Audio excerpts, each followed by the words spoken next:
जी अस्सलाम वालेकुम। इस वीडियो में हम डेप्रिसिएशन के क्वेश्चन देखते हैं कैसे करने हैं। ये मेरे सामने किताब का सवाल है 26.1 ये वाला।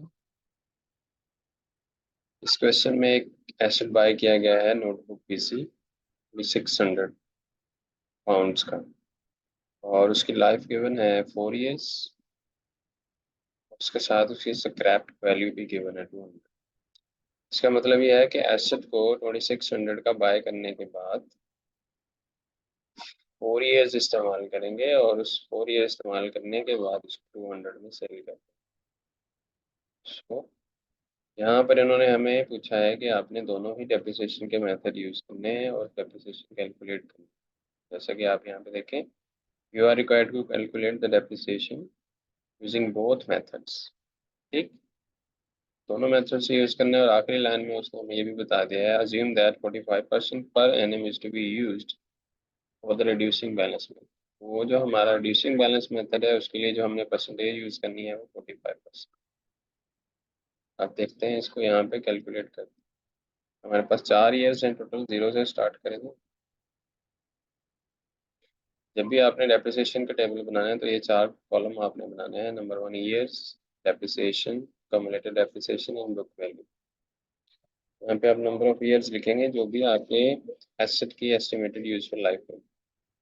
0 ईयर पे डेप्रिसिएशन नहीं होती, डेप्रिसिएशन ईयर एंड पे होती है, तो यहाँ पे हमारे पास कोई वैल्यू नहीं आएगी। इसी तरह कम्युलेटेड डेप्रिसिएशन में भी वैल्यू नहीं आएगी और जीरो में हमारे पास आएगा एसेट की टोटल वैल्यू जो कि यहाँ पे गिवन है 2600। जो भी वैल्यू एसेट की गिवन होगी हम यहाँ पे लिखेंगे।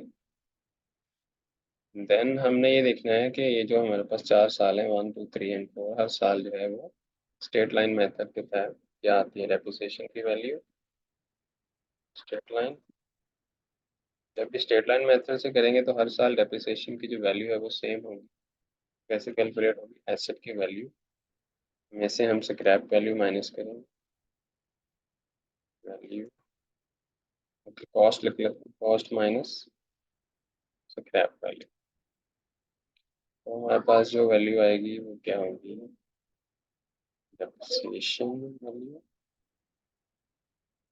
इसका फॉर्मूला लगा लेते हैं।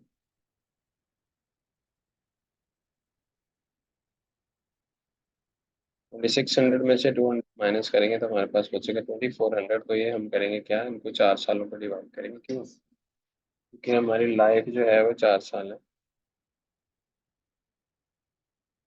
एसेट की यूजफुल लाइफ टोटल 4 इयर्स है, इसको 4 पे डिवाइड करेंगे हम। तो 2400 डिवाइडेड बाय 600। तो हर साल जो डेप्रिसिएशन की अमाउंट आएगी हम यहाँ पे लिखेंगे 600, 600, 600 एंड 600। डिप्रिसिएशन हर साल हमारी होगी 600 के हिसाब से, तो ये टोटल बनता है 2400। अब हमने देखना है क्यूमुलेटेड डेप्रिसिएशन क्या है। पहले साल में क्यूमुलेटेड डेप्रिसिएशन वही है जो एक साल में हमने एसेट का यूज किया है। दूसरे साल में क्यूमुलेटेड डेप्रिसिएशन क्या है कि इन 2 सालों में हमने टोटल एसेट का कितना यूज किया है। तो ये 6 प्लस 600, इनको हम प्लस करेंगे तो हमारे पास आ जाएगा 1200। तीसरे साल हम देखेंगे टोटल 3 सालों में हमने एसेट को कितना इस्तेमाल किया है, 666। तो ये 3 दफ़ा हो गया तो मिला के बना था। इसी तरह 4 ईयर के जो एक्यूमुलेटेड डेप्रिसिएशन होगी वो टोटल 4 का इस्तेमाल होगा। और बुक वैल्यू हम ये देखते हैं कि एक साल के इस्तेमाल करने के बाद जो हमने एक साल में इस्तेमाल की वो 600 थी। टोटल हमारे पास 2600 थी, उसमें से 600 की इस्तेमाल होगी तो हम माइनस करेंगे इसमें से, तो हमारे पास आएगा 2000 यहाँ पे। 2600 में से ये वाला 600 माइनस होगा। देन अगेन हमने इसको 6000 का यूज कर लिया तो 2000 minus 600 is equal to 1400। Again हमने इसमें से 600 का इस्तेमाल किया 800। अगेन हमने 600 का इस्तेमाल किया तो बचा हमारे पास 200। ये जो 200 बचा है हमारा ये वही है जो पे स्क्रैप वैल्यू है ये, ठीक है। This 200 is always, this value is always equal to scrap value जो कि क्वेश्चन में गिवन होती है, ठीक है। ये स्ट्रेट लाइन मेथड के तहत आपकी हो गई एप्लीकेशन। आपको जो क्वेश्चन में उसने बताया है कि assume that 45% of per annum is to be used for reducing balance method. तो हमने नेक्स्ट मेथड करना है रिड्यूसिंग बैलेंस मेथड। उसके लिए भी आपने यही 4 कॉलम बनाने हैं। इसको कॉपी कर लेते हैं।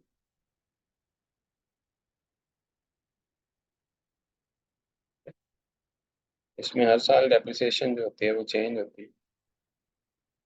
सबसे पहले आपने क्या करना है, सबसे पहले आपने ये जो 2600 है ना, इसका 45% लेना है। 2600 45% क्यों लेना है, क्योंकि हमें उसने ये कहा है कि 45% आपने रेट लेना है। अगर रेट गिवन नहीं होगा तो फिर आप करेंगे 1/,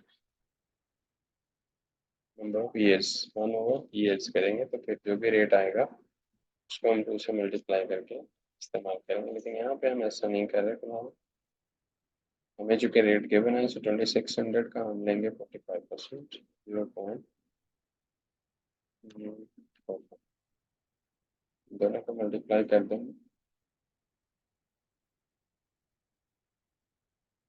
यस, मल्टीप्लाई किया तो हमारे पास आ गया 1170। This is the 45% of 2600।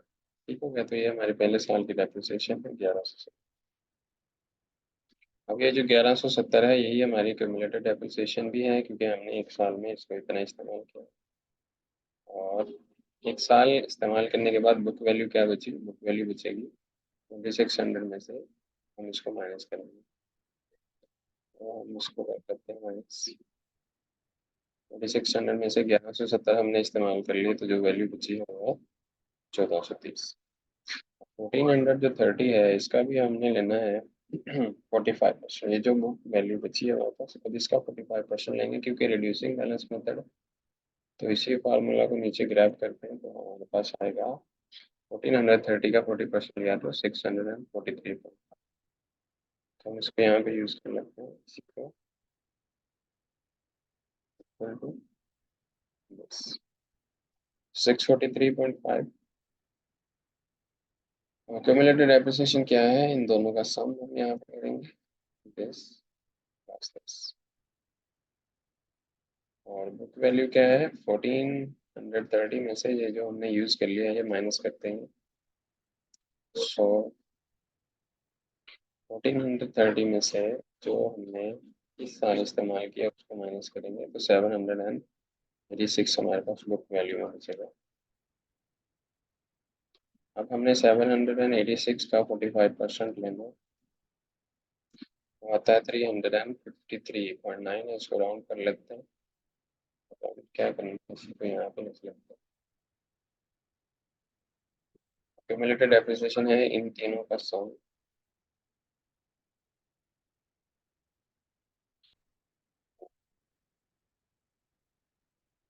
Seven होगा दिस,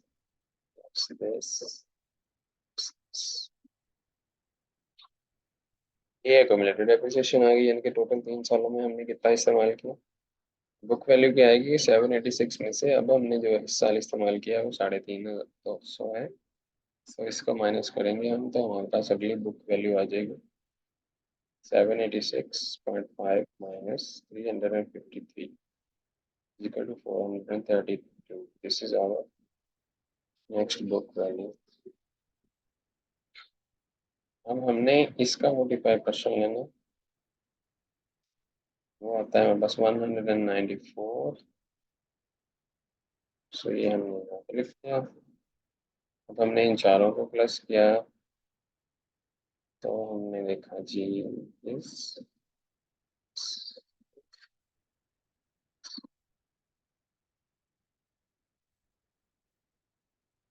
ये हमारे पास डेप्रिसिएशन आ गई है। अब हम देखते हैं 432 में से हमने जो इस्तेमाल किया है वो क्या है, 194।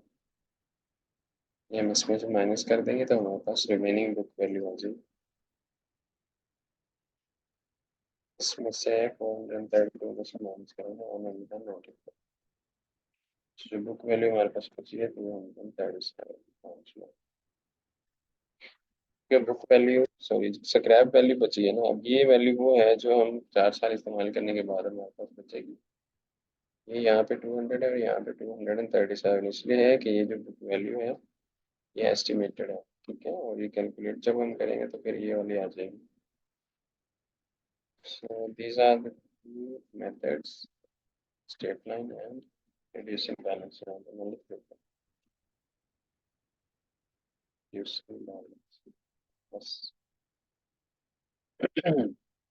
इससे ज़्यादा और कुछ भी नहीं है, जितने भी सवाल हैं वैसे हैं।